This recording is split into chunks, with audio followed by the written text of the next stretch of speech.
Fue frente a un muro de cristal pintado con mariposas donde la vi por primera vez. Ella me saludó sonriendo, como diciendo bienvenido a casa. Pero yo jamás la había visto antes. Quise huir, pero ya había tomado mi equipaje. Ahora, mirando atrás, ni siquiera estoy seguro si aquel verano me quedé por voluntad propia. Capítulo 1. Conocí a Laura cuando tenía 22 años, recién graduado de la universidad, sin trabajo y con la confusión como banda sonora de mi vida. Mi rutina consistía en revolcarme en la cama espiando vidas ajenas tras una pantalla, riendo un segundo, inexpresivo al siguiente, ocasionalmente eufórico, habitualmente vacío. En mi memoria, aquel verano fue más sofocante que nunca, aunque la luz del sol parecía velada por una bruma. Sin previo aviso, mis auriculares reprodujeron la frase en cantonés: la memoria de las mariposas es breve, ¿qué rencores pueden dejar? Lo que captó mi atención fue el video que acompañaba la canción. Un muro de cristal pintado con mariposas de todos los colores. El muro de mariposas estaba en una posada de la ciudad de M, llamada Sin Señor. ¡Qué nombre tan melancólico! Esa fue mi primera impresión. Ahora, a los 35 años, aquella posada que me brindó breves momentos de paz fue demolida 2 años después de mi partida. Tras mucho pensarlo, decidí contar esta historia. Hay cierta ironía en que al tomar la pluma, lo primero que surgió también fue la melancolía. Mi decisión de viajar a M fue apresurada. Al principio dejé un mensaje por probar suerte, dándome margen para echarme atrás si no respondían. Alguien que calculaba los horarios para volver a casa antes del toque de queda. Esta fuga sin avisar a nadie fue mi primera rebelión. La respuesta fue rápida y directa. La temporada alta no nos afecta, hay habitaciones disponibles. Bienvenido. Ese bienvenido al final me sonó a venga si quiere. Hoy día, con un dueño así, habría buscado otro lugar, incluso sospechando alguna trampa macabra como despertar en una bañera de hielo sin un riñón. Pero la terquedad juvenil de desafiar al mundo era imparable. Le envié mis fechas y tipo de habitación sin pensarlo. Tras comprar el billete, los ahorros de 4 años de austeridad quedaron en números rojos. Su respuesta no se volvió más cálida. Vale. 179XXXXXXXX, mi número. Avíseme al llegar, ofrecemos traslado. Luego vi el en línea cambiar a desconectado. Solo al subir al tren me pareció una locura. Pero ¿qué más daba? Comparado con la monotonía predecible de los años venideros, esa locura fue un raro destello. Llegué a M al anochecer. Por suerte los días de verano son largos, el cielo teñido de rosa y azul parecía un sueño etílico, y al salir de la estación, el golpe de calor sí me mareó. Entonces la vi, Laura con un vestido morado y blanco, pelo rizado suelto. De espaldas a la multitud, con gafas de sol que ocultaban su rostro, apoyada en un jeep sosteniendo un cartel: Bienvenida, Rosa del Zorro. Ese era mi antiguo apodo. Vergonzoso. No por el tiempo pasado, ya entonces me daba vergüenza, y ahora al escribirlo siento lo mismo. Mientras dudaba si acercarme, ella me vio primero. ¿Rosa del Zorro? Me quedé paralizado. Su voz se acercó, neutra como leyendo un texto. Rosa del Zorro. No tuve opción. Al girarme intenté parecer natural, pero a Laura pareció importarle poco. Al ver que no negaba, tomó la maleta. Vamos, se detuvo al notar el llavero de mariposa, es un amorfo azul. Seguí su mirada, sí. Un amigo lo ganó en una máquina.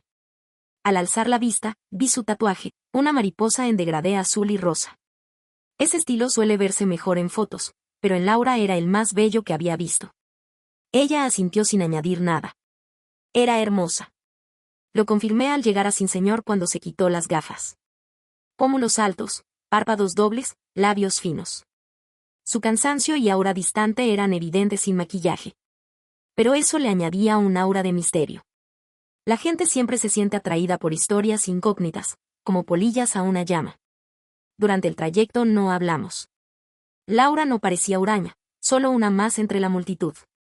Pero algo en ella hacía que iniciar conversación sintiese como una intrusión. Al llegar, una chica de mi edad esperaba en la entrada. Al vernos, corrió a abrirme la puerta. Bienvenida, zorrita. Sonrió, soy Martina, como la ciudad. El rubor volvió a mi cara. Hola, soy Diego, murmuré, el apodo es, bueno, llámeme Diego. Martina rió. Vale, Diego. Laura no participó. Dejó las llaves en el capó y entró. Martina bajó la voz. Nuestra jefa da un poco de miedo, ¿no? Iba a buscarte yo, pero se estropeó mi coche, explicó, ella es muy protectora con el suyo. Asentí, aunque no coincidía. Laura solo era callada. Su jeep, aunque viejo, estaba impecable. Parecía de esas personas que valoran lo antiguo. M era un pueblo pequeño, sin industria pesada, calles estrechas, como una perla olvidada por el progreso. Sin Señor estaba junto a un arroyo, rodeado de casas como las del sur que ves en los libros. Pocos jóvenes, principalmente ancianos en sillas de bambú o mujeres lavando ropa en el río. Niños jugando a juegos de mi infancia que ahora me parecían absurdos. Por suerte, pronto vi el muro de mariposas. Y noté que el motivo se repetía por todas partes: cuadros, papelería con filigranas, el salvapantallas, incluso los cojines del sofá. Lo pintó nuestra jefa, dijo Martina, estudió Bellas Artes. Me lo imaginé.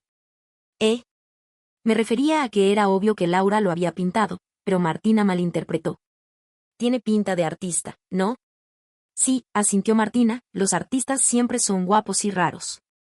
La belleza no define a un artista, ni a una buena persona. Laura simplemente era Laura. Claro, esto solo lo pensé. Solo era un turista, no venía a debatir ideas. Sin Señor tenía 2 plantas y un patio trasero con mesa de madera. Tu habitación es la 209, Martina señaló, la cena puede ser aquí, hace fresco. Las habitaciones tienen aire acondicionado. Gracias. Casi medio día de viaje en coche me dejó exhausta. Encontré mi habitación, a duras penas manteniendo los ojos abiertos, me duché y me desplomé en la cama con el pelo aún húmedo. El ruido que me despertó fue alguien llamando a la puerta, acompañado de un nombre que reconocí vagamente, Isabella. Isabella, Isa. ¿Me ignoras? Isa. Bella. Alguien subió las escaleras. Era Laura. Laura debió de llamar a esa persona por su nombre, pero no lo entendí. Solo alcancé a oír su dramática frase final: por el amor de Dios, déjame algo de comer. Vacilé un momento antes de levantarme y abrir la puerta con cautela. Isabella también abrió la suya. Su habitación estaba frente a la mía, la 210. El aire en el estrecho pasillo pareció congelarse. Excepto para la chica que había llamado, Isabella. Sabía que estabas aquí. Dicho esto, intentó entrar corriendo en la habitación de Isabella. Pero Isabella la bloqueó y cerró la puerta tras de sí. Laura parecía incómoda. Jefa, lo siento, yo. Isabella hizo un gesto con la mano y dijo con calma, no pasa nada. Luego suspiró levemente y miró a la chica con una mezcla de exasperación y ternura. Martina, ¿qué diablos quieres ahora? Martina, como un rayo de sol, era una chica alegre y vivaz. A diferencia de la tez pálida de Isabella, Martina tenía un tono dorado y saludable. Sus rasgos eran marcados pero no severos. Llevaba un top de flores con una chaqueta corta naranja, mostrando unos abdominales definidos. Sus largas piernas, bajo unos shorts de mezclilla, lucían un intrincado tatuaje en la pantorrilla izquierda. El collar en su cuello y las pulseras en su muñeca tenían un estilo local. Era sol, audacia y pasión. El tipo de persona que siempre había admirado y deseado ser. No llames, diablos, a esto. Isabella sonrió levemente, sacudiendo la cabeza como resignada, y comenzó a bajar las escaleras. Martina la siguió, revoloteando como una mariposa. Después de todo este tiempo de conocernos, ¿qué tesoro tan valioso guardas en tu habitación que ni siquiera puedo echar un vistazo?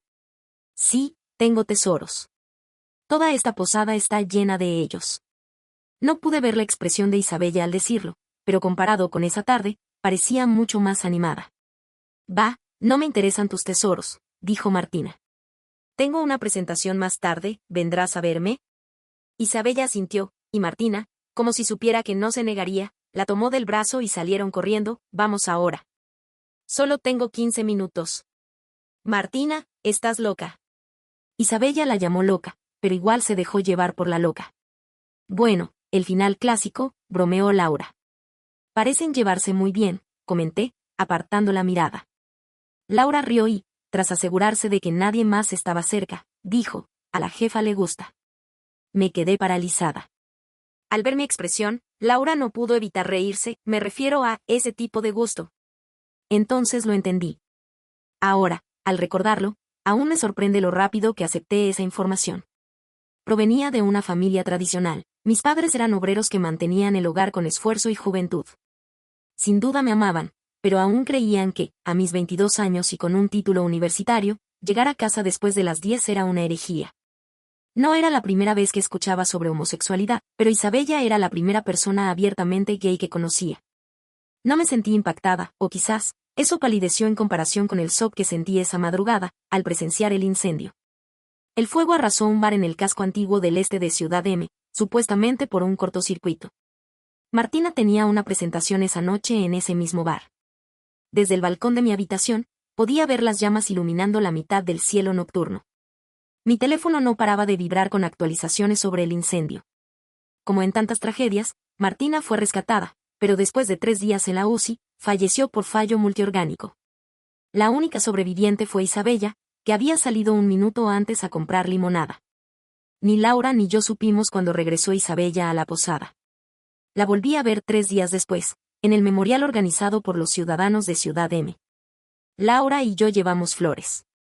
Elegí girasoles para Martina. Al terminar, me giré y vi a Isabella, apartada de la multitud. Su vestido naranja destacaba entre el mar de negro, atrayendo miradas de todos los que pasaban. Tenía la misma expresión que el día que me recibió, indiferente a las miradas curiosas. Noté que no me miraba a mí, sino a los girasoles que había dejado. Esa tarde, me convertí en su primera visitante. En la única oyente de su historia secreta. La habitación de Isabella no era como me la imaginaba, no había rastro de mariposas. Estaba orientada al norte, y solo al atardecer algunos rayos de sol se atrevían a entrar. Frente a la cama había una estantería de madera con libros y álbumes desgastados.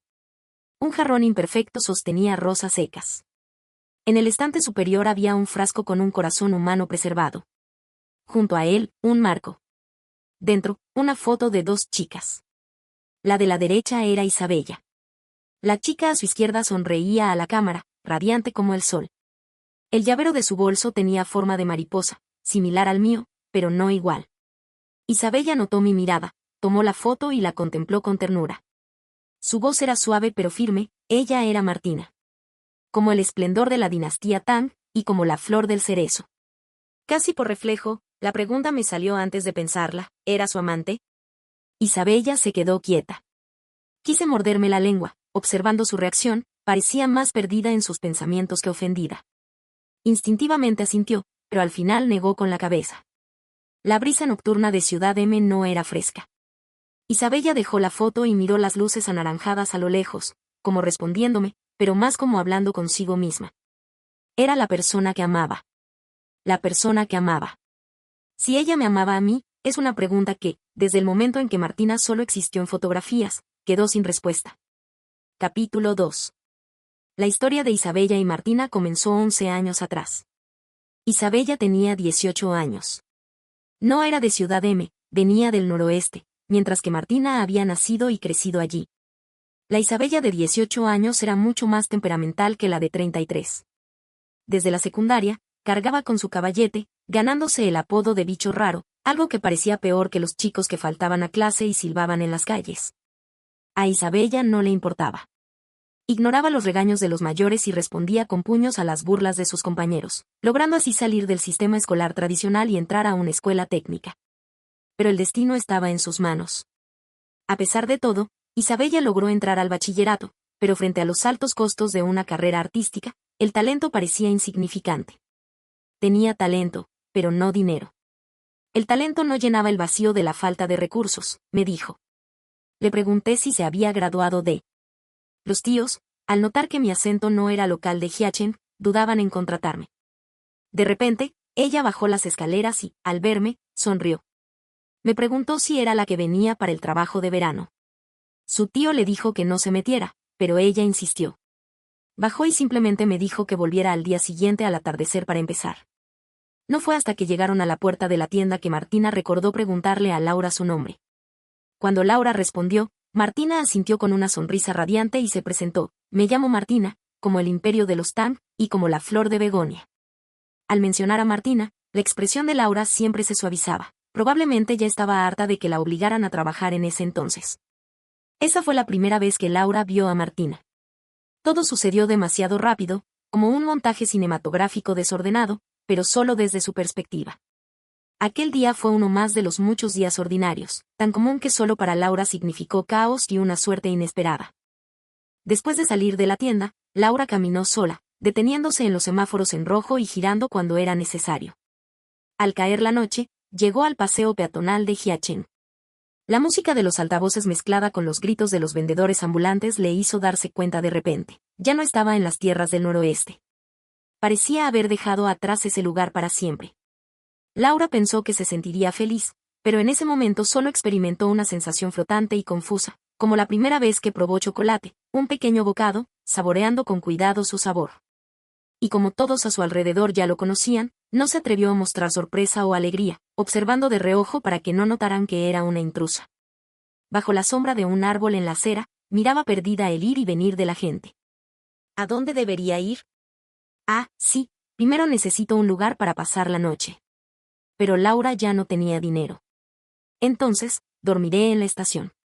Decidido su destino, estaba a punto de partir cuando una voz familiar la llamó desde atrás, Laura. Al volverse, vio a Martina saludándola con la mano, sosteniendo un coco recién abierto. «Qué casualidad encontrarte aquí», dijo Martina sin esperar respuesta. «Hyachen es tan pequeño que esta calle es lo único que vale la pena recorrer». Laura no supo qué responder, así que se limitó a sonreír para no quedar mal. «Toma», Martina le acercó el coco. Laura la miró desconcertada, y por un instante, ambas se sintieron incómodas. Martina reaccionó primero. «Agua de coco, escogí uno bien frío». «No lo he probado, no te preocupes». «Hace tanto calor», rió, «es increíble que quisieras trabajar en nuestra tienda». Laura tomó el coco con torpeza y luego, como dándose cuenta, se lo devolvió. «No, gracias». Martina parpadeó, sorprendida. La mirada de Laura vagó mientras balbuceaba algo incoherente, pero Martina, paciente, entendió que su preocupación era: «Es tuyo, si lo tomo, ¿qué beberás tú?». Con una sonrisa, recuperó el coco y se acercó a un puesto de jugo de sandía, donde pidió 2 pajitas naranjas. «Un coco tan grande, ¿quieres que reviente?». «Bebamos juntas», dijo Martina, colocando una pajita frente a los labios de Laura. Sus ojos redondos, de un marrón claro, brillaban bajo la luz amarillenta de los puestos, como los de un cachorro dorado y alegre.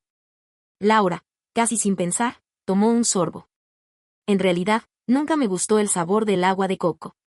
Nunca me acostumbré». Laura, sentada frente a mí, no apartaba la vista de la foto de Martina. Por un momento, no supe si hablaba conmigo o con ella. Después de todos estos años, sigo sin acostumbrarme. Pero a ella le encantaba. Cuando me preguntaba si estaba rico, asentía antes de pensarlo. Siempre quise decírselo, pero, susurró con una risa triste, nunca tuve la oportunidad. En esa época, los guías turísticos locales no eran comunes, y la forma más popular de viajar era en grupos organizados. Pero Martina, esa noche, se adelantó a su tiempo y llevó a Laura por los callejones de Hyachen, probando los auténticos platillos locales y bebiendo el dulce y refrescante licor de Osmanthus. Ninguna de las dos mencionó que, al final, Martina la llevó al segundo piso de la parrillada de su familia, a su habitación. Laura no se negó. Simplemente la siguió. Martina era una buena persona. Desde el primer encuentro, notó el bolsillo roto de la joven forastera, su mirada cautelosa, como la de un animal herido, pero con la espalda recta, su única forma de proteger su dignidad. La vida nocturna en Hyachen terminaba temprano. Martina subió 2 latas de cerveza del refrigerador y, como 2 jóvenes de la misma edad, comenzaron a charlar. Martina hablaba de todo, mientras Laura escuchaba en silencio. Era una buena oyente, aunque la mitad de lo que decía Martina le resultaba desconocido. Hablar podría revelar su ignorancia. En ese entonces, su orgullo era tan frágil que cualquier desconocimiento le parecía una herida. Laura observó discretamente la habitación de Martina, no muy amplia, ni especialmente ordenada, pero acogedora, como ella. Las sábanas eran amarillas con flores, los libros apilados en torres alrededor del escritorio blanco. Los auriculares del reproductor colgaban precariamente del borde, su sombra proyectada sobre un tablero de dibujo apoyado en la estantería. Al reverso del tablero, había dibujado una mariposa morfo azul, que parecía cobrar vida bajo la luz. «¿Sabes dibujar?», preguntó Laura. Martina siguió su mirada y sonrió. «Sí, soy estudiante de arte. Pero no tengo mucho talento», admitió, apartando la vista. Solo soy un producto del entrenamiento intensivo para los exámenes.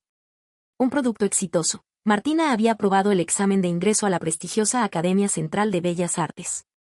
Pero al final, eligió una universidad local. Me sorprendió. ¿Por qué? Laura bajó la mirada. No quería irse lejos. Dijo que sería complicado volver a casa. Eso me dijo. Pero yo sabía que no era la verdad. Laura, criada bajo el techo ajeno, había desarrollado una sensibilidad especial para las emociones ajenas. Martina no amaba el dibujo. No preguntó más entonces, pero la duda persistió hasta el día en que llegó la carta de aceptación. Los padres de Martina, siempre amables en sus recuerdos, irrumpieron en su habitación. Su padre le dio una bofetada. Pintar no era el sueño de Martina. Ese día, al regresar de un recado, Laura escuchó los gritos del padre entre los sollozos de la madre. Un conflicto familiar típico, un padre autoritario que se cree liberal, una madre atrapada en el medio, y una hija que opta por el silencio. La falta de respuesta de Martina convirtió los gritos de su padre en una farsa. Su furia, ignorada, estalló de nuevo, pero esta vez, su mano no golpeó a Martina, sino a Laura. La madre gritó, el padre se. Desde que Martina tuvo uso de razón, intuyó que llevaba consigo otra identidad, la de hermana mayor. También sabía que tendría un hermano menor. Al darse cuenta de esto, la pequeña Martina sintió una extraña inquietud. No quería admitirlo, pero no podía engañarse a sí misma, no deseaba tener un hermano, ni convertirse en su hermana mayor. Solo quería ser Martina. Más tarde, su madre quedó embarazada. Todos la felicitaron, vas a ser hermana mayor. Tendrás un hermanito. Su malestar aumentó, ¿por qué tenía que ser un hermano? Si inevitablemente debía ser hermana mayor, prefería serlo de una hermana menor. Ese pensamiento era una especie de rebelión. ¿Por qué todos los adultos creían que era motivo de felicidad convertirse en hermana de un varón? Cuando ella expresó su deseo de tener una hermana menor, los adultos la reprendieron con severidad, no seas egoísta, debes desear un hermano. Pero ella no lo quería. Quizás algún santo escuchó sus pensamientos, porque el bebé murió en el 5º mes de gestación. Parecía que los dioses también consideraron egoísta el deseo de Martina, pues la pérdida del bebé ocurrió cuando, a pesar del pronóstico de lluvias torrenciales, la pequeña Martina olvidó su paraguas. Su padre estaba fuera de la ciudad, y su madre resbaló yendo a buscarla. Martina contó que, cuando su padre regresó y supo lo ocurrido, por primera vez estalló de furia contra ella. Le dijo que era una maldición. Que si hubieran sabido que criarla tendría este resultado, la habrían ahogado al nacer. Fue la primera vez que Martina entendió que la amabilidad de su padre y el cariño de su madre tenían condiciones. Pero ese año, ella solo tenía 8 años. Su padre lamentaba la pérdida del bebé, ella, su propia negligencia. Aquel aborto dejó a su madre con dolores lumbares crónicos tras 3 meses de recuperación. El médico advirtió que su cuerpo no soportaría otro embarazo. Su padre pasó la noche en vela. Al día siguiente, le preguntó a Martina, ¿quieres aprender a pintar? Su mirada anhelaba desesperadamente su asentimiento. O quizás, debido a los reproches de ese día, Martina perdió la capacidad de negarse. Asintió. Cuando dije que sí, las arrugas en la frente de mi padre desaparecieron. Sonrió con la misma alegría que cuando supo que tendría un hijo varón. Pero al comenzar las clases, Martina confirmó día tras día que no le gustaba pintar. No soportaba sentarse horas frente a figuras geométricas de yeso, ni le interesaban los jarrones o los bustos de David. Los colores sobre el papel blanco solo le producían mareos y ruido. Los colores tenían sonido, pero para ella, no eran armoniosos. Laura le preguntó, entonces, ¿qué te gusta? En ese momento, una mariposa se posó en una flor cerca de ellas.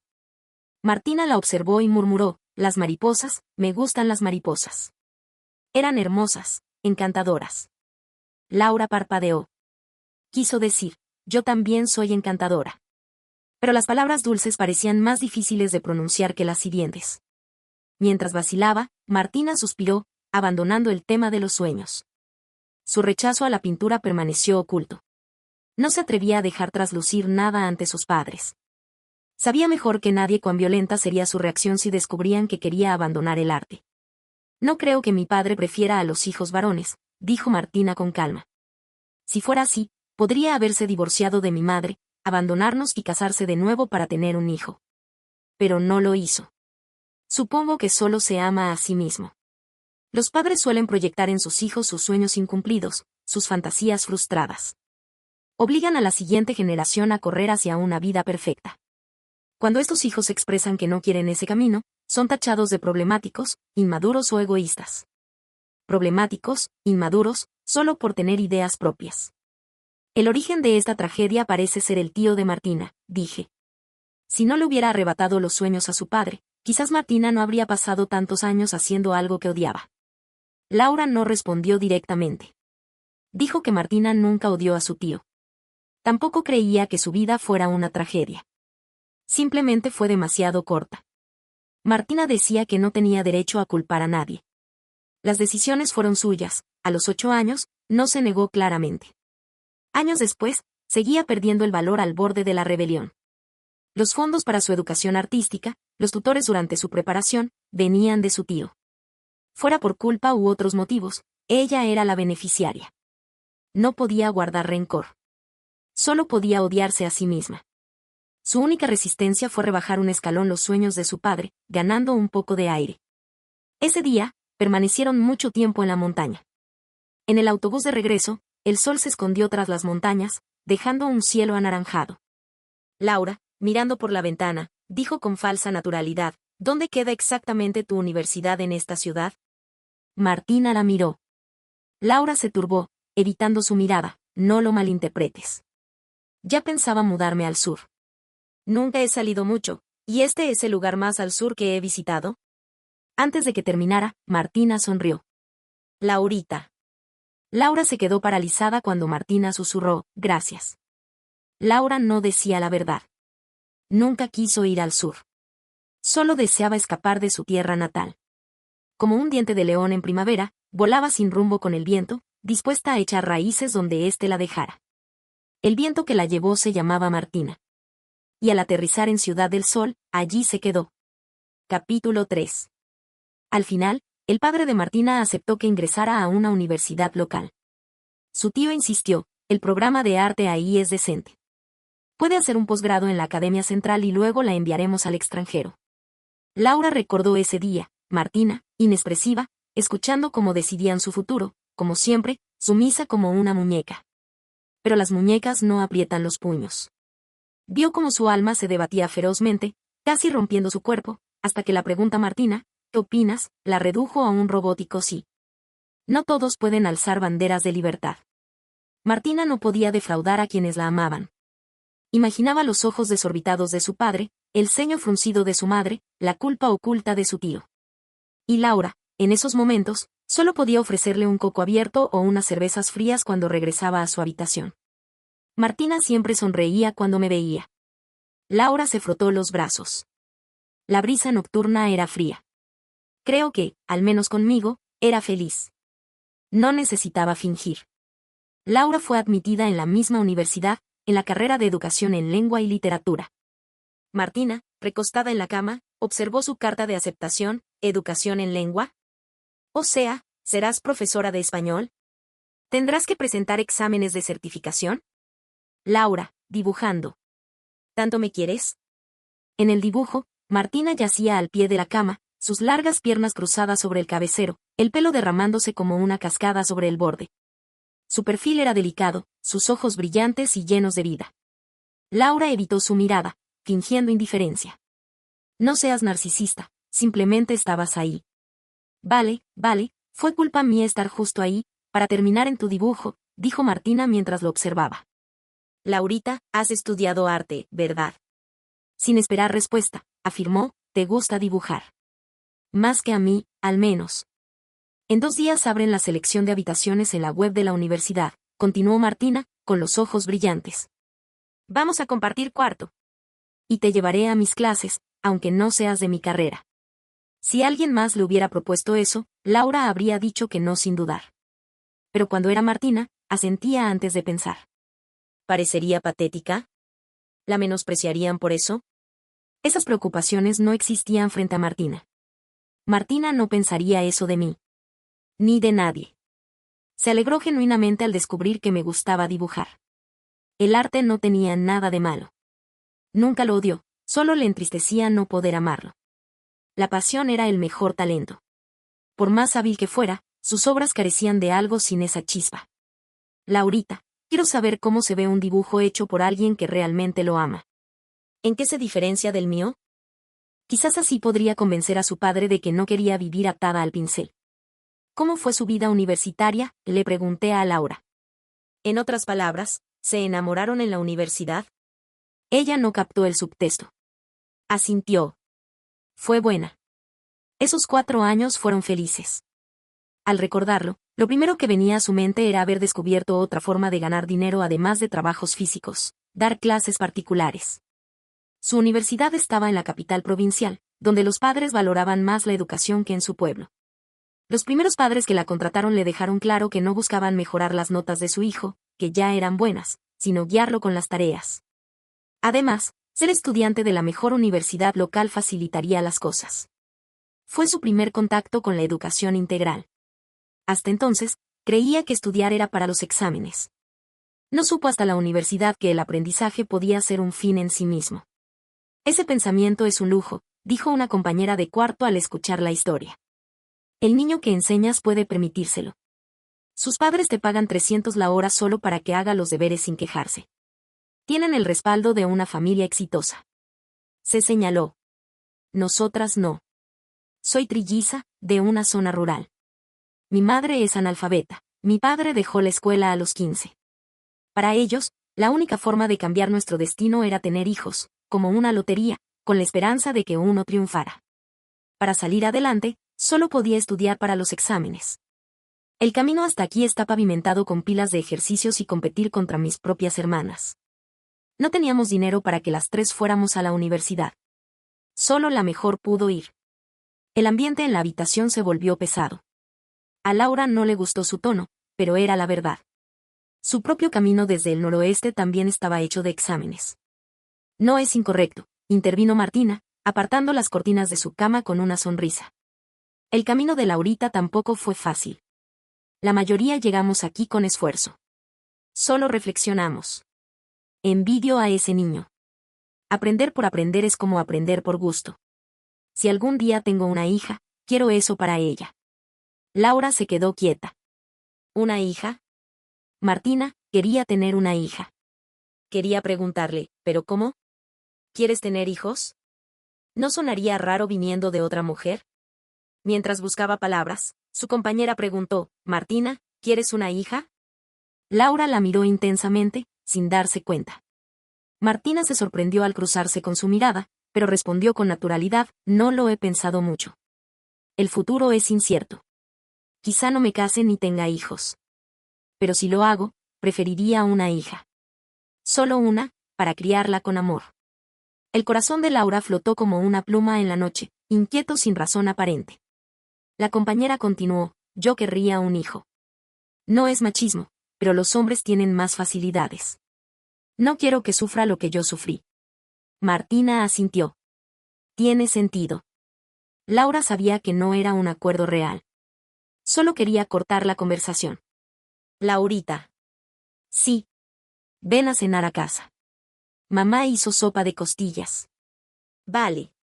Otra compañera las provocó, la señorita Martina lleva a su noviecita a conocer a la suegra. No era la primera broma, pero esta vez Laura enrojeció. Vaya, la noviecita se ruboriza. Dejadlo ya, rió Martina, abrazando a Laura por detrás. Mi casa es pequeña, no cabe tanta gente.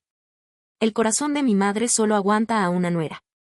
Entre las risas, la pluma en el pecho de Laura encontró tierra firme. La pregunta que temía hacer no era extraña, ella era la rara. El cariño nace en instantes inadvertidos, pero se confirma en un segundo imposible de ignorar. Le pregunté a Laura si fue entonces cuando se enamoró. Ella negó. Siempre me gustó. Desde el primer día, cuando no me cayó mal, eso ya era quererla. No sé cuándo pasó de, quiero ser su amiga, a, quiero ser algo más. Solo supe en ese momento. Sus palabras eran audaces, pero honestas. Era humana. Tenía deseos. Si solo la viera como amiga, cuando el viento levantara su falda, le avisaría y le daría mi chaqueta. Pero no fue así. Cuando el viento movió su falda, mi mirada se agitó. Entre latidos ensordecedores, le até la chaqueta a su cintura. mientras me reprochaba mi bajeza, no podía dejar de recordar ese instante. Como la cereza anhelando la primavera, yo la anhelaba a ella. Laura no me miraba al decirlo. Sus ojos ardían fijos en la foto de Martina. Debería haberlo dicho antes. Pero casa era una palabra íntima. Martina, sociable y extrovertida, todo lo contrario a Laura, solo compartía eso con ella. Se convirtió en su código secreto. Ir a casa no siempre era literal. A veces era escapar, solo las dos. En el restaurante de Fondue, Laura sumergía trozos de panceta en la olla, mientras lanzaba miradas discretas a Martina, quien comía con entusiasmo. Después de aclararse la garganta, preguntó, ¿por qué no dijiste lo que pensabas antes? Martina parpadeó, tomándose un momento para recordar, antes de entender a qué se refería Laura, porque mi opinión es muy diferente a la suya, y podría haberla hecho sentir incómoda. No valía la pena decirlo. Ella no necesariamente aceptaría mi punto de vista, y si no lo hace, solo insistiría en defender el suyo. Fue algo que surgió en la conversación, pero no tenía sentido convertirlo en un debate. Después de decirlo, Martina miró a Laura con una sonrisa y preguntó, ¿tanto te interesa saberlo? Laura asintió. Martina rió, mi consorte está tan pendiente de mí. Vete al diablo. Habla si quieres, si no, no. Laura puso la panceta cocida en el tazón de salsa de Martina. No seas tan sensible, te lo digo. Martina se limpió la boca y, con tono tranquilo pero serio, continuó, sigo pensando lo mismo. Si tuviera la posibilidad, preferiría criar a una hija. Su opinión no está mal. Los hombres enfrentan menos restricciones y exigencias en esta sociedad, pero eso no es culpa de las mujeres. Martina suspiró. Los adultos han convertido este mundo en algo extraño, y luego son los niños quienes tienen que arreglarlo. A veces, incluso hay adultos insensatos que critican cómo lo hacen, diciendo que deberían hacerlo de otra manera. Es realmente molesto. Laura la miró y preguntó, ¿y tú aún quieres intentar arreglarlo? Martina negó con la cabeza, encogiéndose de hombros con una sonrisa. No soy tan poderosa. Solo pienso que, si realmente tuviera la opción, me gustaría tener una hija. Quisiera decirle que, gracias a ella, soy feliz. Que no es una carga, que estoy profundamente agradecida de verla crecer sana y salva. Que puede vivir con libertad, hacer lo que le gusta, leer los libros que ama. La libertad sería el mejor regalo que podría darle. Y también mi única, pequeña forma de rebelarme contra este mundo tan complicado. Martina exhaló. Me fui por las ramas. Aquí estoy, soltera, hablando de tener hijos contigo. Qué surrealista. Laura volvió en sí y también sonrió. Antes de que pudiera decir algo, Martina soltó una risita. Mi consorte, ¿me darás una princesita? Su Majestad, hágase el favor de irse, respondió Laura, haciendo un gesto burlón. Martina se rió aún más, no seas así, yo también puedo ser quien la tenga. No seas tan cruel. Laura fingió una sonrisa. Su Majestad, váyase rápido. Al cruzarse sus miradas, ambas estallaron en risas. Capítulo 4. En el tercer año de universidad, Martina y Laura se mudaron de la residencia estudiantil y alquilaron un departamento juntas. La razón principal era que Martina tenía una carga académica intensa, dividida entre su proyecto de graduación y otras tareas, y necesitaba más espacio. En cuanto a Laura, simplemente quería estar cerca de Martina. A Martina no le gustaba pintar, pero tampoco era tan inmadura como para sabotear sus estudios como forma de rebelión. Eso habría sido irresponsable y una falta de respeto hacia todo el tiempo que ya había invertido. Su rebelión no fue anunciada para su tío, pero para ella misma, fue una batalla larga y silenciosa. Laura explicó, el día que le planearon su vida, decidió que no seguiría ese camino. Martina era inquieta y sus gustos eran poco convencionales. Tenía un interés profundo por los insectos, y una de las razones para mudarse era no asustar a sus compañeras de habitación con sus colecciones de especímenes. Laura no entendía del todo su afición, pero la respetaba. Mientras Martina se ocupaba de su proyecto de graduación, Laura se encargaba de limpiar los especímenes. Cuando Martina alzó la vista de su trabajo, vio a Laura bajo la luz del atardecer, limpiando los insectos con una expresión serena. Laurita. Laura levantó la mirada. Martina le sonrió tontamente. Pareces mi pequeña esposa. Laura detuvo su mano por un instante, pero solo dijo, vete al diablo. Lo que Laura quiso decir en ese momento fue, ¿podrías quedarte, aunque sea por tu esposita? Al igual que cuando renunció a la Academia Central de Bellas Artes para el examen de ingreso, esta vez Martina abandonó la idea de un posgrado sin siquiera intentarlo. Durante esos años, había trabajado como asistente en una academia de preparación artística y aceptado encargos de ilustración, ahorrando una suma considerable. En el verano después del segundo año, sin decirle a sus padres, obtuvo una visa, aprobó el examen de idioma y, en el primer semestre del tercer año, aplicó a una universidad en el extranjero. Una especialización poco común, entomología. A cualquiera le pareció una decisión descabellada. Incluso Laura, al enterarse, no lo entendió al principio. Pero Martina solo dijo que quería hacer lo que deseaba. Que solo tenía una vida, y una sola juventud. Quería vivir como Martina, no como el bebé que no nació, no como la herramienta para cumplir los sueños de su padre, no como el pegamento para mantener la armonía familiar. Solo como Martina, una vez. Asumiría las consecuencias. Al final de esa conversación, Laura sintió que Martina quería decirle algo, y ella también tenía palabras atoradas. Quería decirle que, si el plan de Martina funcionaba, alcanzarla después le parecería imposible. Pero no tenía derecho a pedirle que se detuviera por ella. Nadie lo tenía. Martina cubriría los gastos de su viaje, evitando que sus padres tuvieran control. Y Laura, a sus 21 años, al igual que a los 29, solo era su amiga. Solo una amiga. ¿Qué derecho tenía para rogarle que se quedara? Al final, Laura solo le preguntó una cosa: si Martina se iba, ¿podría enviarle postales? En esa época ya existía el correo electrónico, pero Laura insistía en recibir algo escrito a mano, aunque fuera un simple estoy bien. Martina la miró como a una niña y asintió con una sonrisa brillante. Pero, por desgracia, todo su esfuerzo fue descubierto por su padre. La batalla familiar que tanto había querido evitar estalló de nuevo. Como a los 18 años, Martina se quedó callada, con la cabeza baja, mientras su padre la reprendía. Al llegar a este punto, no pude evitar preguntarle a Laura, ¿por qué Martina no se explicaba? Si siempre ocultaba sus pensamientos, ¿cómo podrían sus padres entenderla y apoyarla? Laura bajó la mirada y, tras un largo silencio, respondió, probablemente sintió que no valía la pena. Como cuando prefirió fingir acuerdo con nuestras compañeras de habitación. Martina evitaba el conflicto. Le tenía miedo y prefería mantener la paz. Pero esta vez, su silencio enfureció tanto a su padre que, cuando alzó la mano para golpearla, el sonido cruento no llegó a su mejilla. Laura había forzado la puerta y se interpuso, como en aquel verano de los 18 años. Solo que esta vez, huyeron más lejos. La llevé al noroeste. La sensación de Laura en ese momento era solo un poco extraña. Cuando le contó a Martina lo sucedido, ésta solo sonrió al otro lado de la pantalla sin decir nada. Ella y Martina solían hacer videollamadas cada semana. A veces no hablaban mucho, simplemente dejaban la cámara encendida mientras cada una seguía con sus asuntos. Con el último año de universidad acercándose, Laura no tenía planes de hacer un posgrado. Después de obtener su certificado para enseñar en secundaria, se concentró por completo en preparar sus exámenes finales. Martina, por su parte, estaba inmersa en el laboratorio, dedicándose a algo completamente distinto a todo lo que había hecho en sus más de 20 años de vida.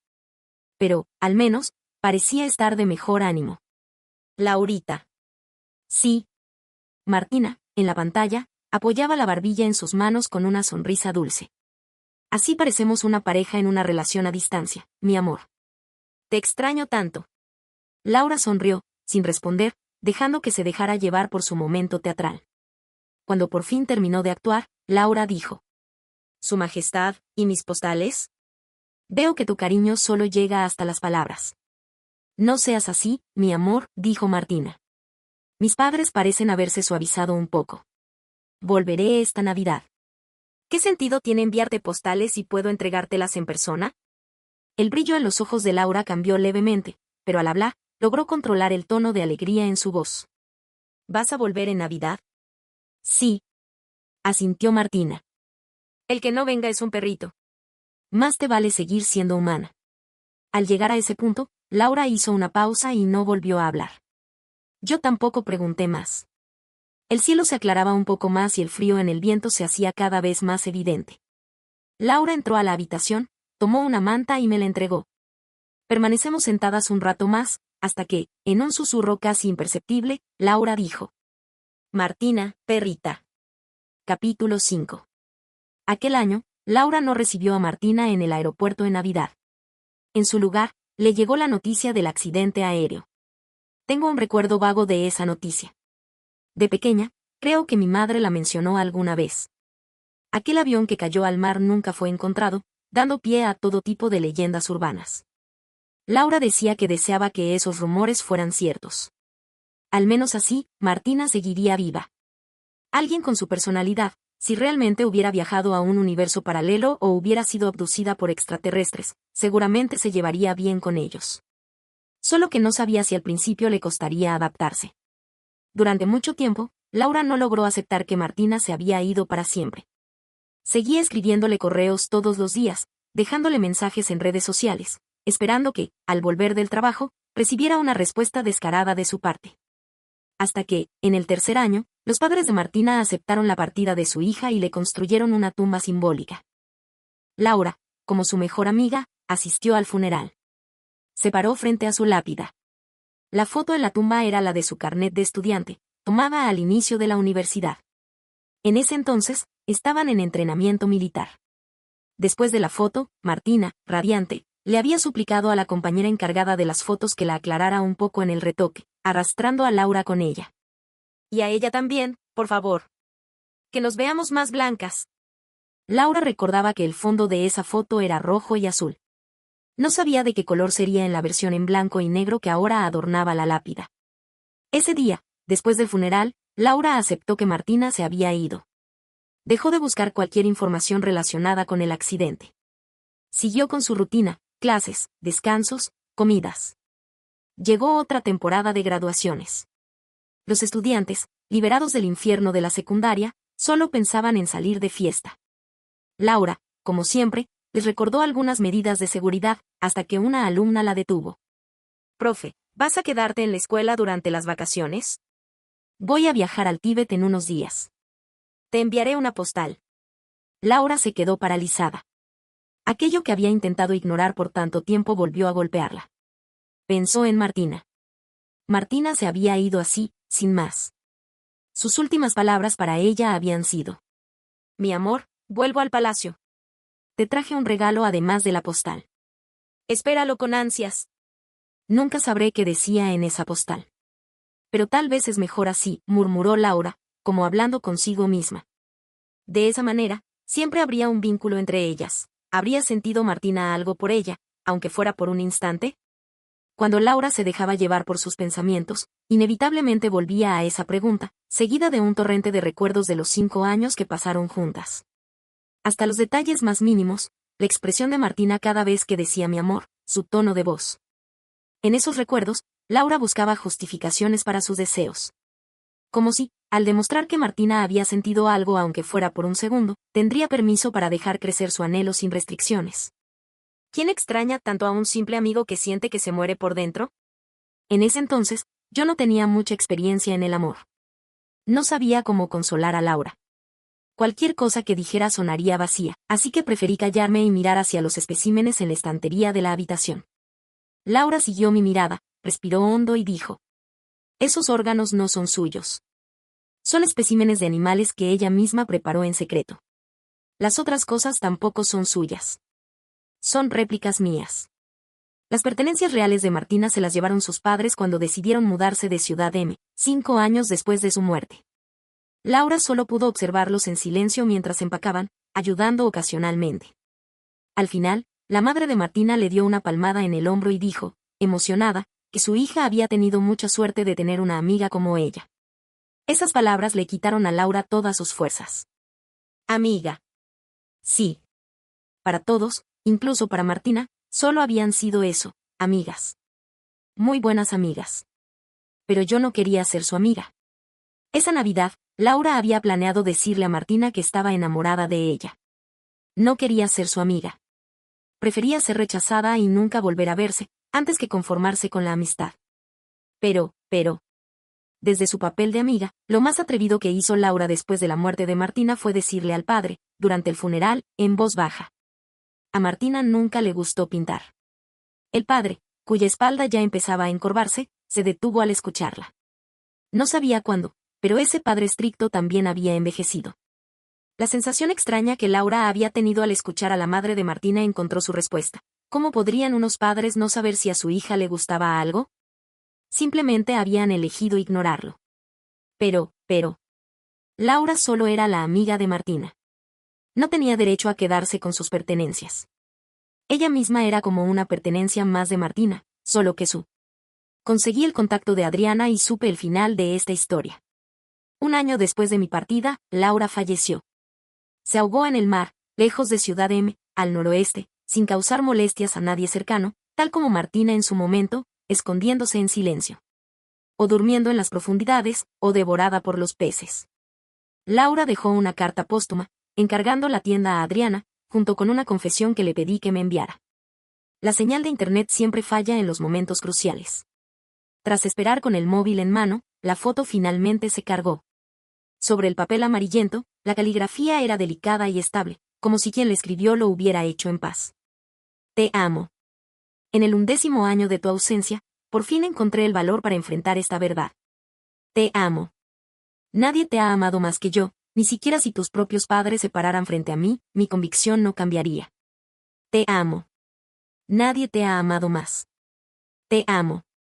Pero no puedo negar que estaba demasiado sola. Traicioné mis principios, me convertí en una cobarde, en una prisionera infiel. Pero te amo.